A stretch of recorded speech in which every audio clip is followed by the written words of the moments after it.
Good morning and greetings from Northumberland on Sunday, the 26th of March. It's obviously darker this morning because the clocks went forward last night.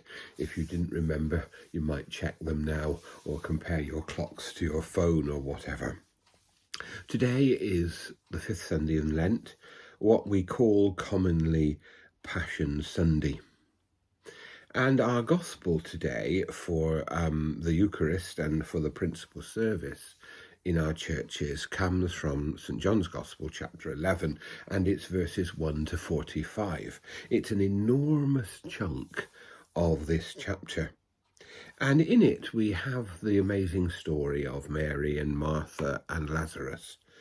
And it's like a sort of slow burning build-up from the time that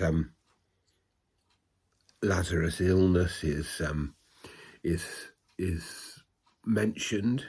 Now a certain man was ill, Lazarus of Bethany, the village of Mary and her sister Martha, right at the beginning.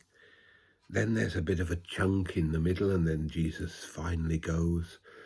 And then the encounters with Mary and Martha, in which we have this amazing statement that so many of us remember, Jesus saying, "I am the resurrection and the life.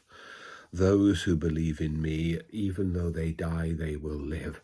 And all the way through, St. John is leading us to the climax. And of course, the climax is at the tomb of Lazarus. Jesus wept. And the Jews said, "See how he loved him." But some said, because there's always a cynic, "Could not he who opened the eyes of the blind man have kept him from dying?" But then Jesus asked for the tomb to be opened, even though people mentions that there's already a stench from a decomposing body. And then Jesus prays. And he calls Lazarus out. And he tells them to unbind him from the grave clothes. Unbind him and let him go. It always strikes me that there are two really powerful things there. There is the stench of corruption, of sin and death. And there is the binding of Lazarus in the grave clothes. And as human beings, we can feel that we are stinkers, that we are corrupted, and we see corruption all around us. And we can also see the binding that sin and death and the assumptions of others can impose upon us. And Jesus says, be free from all that. That's what the resurrection is about. The earliest icons of the resurrection depict Jesus kicking down the doors of death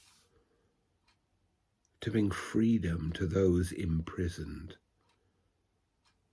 And in the same way, in this chapter of St. John's Gospel, Jesus leads us through these promises and hopes to say to us that in the resurrection, we find freedom, we are cleansed, we are renewed.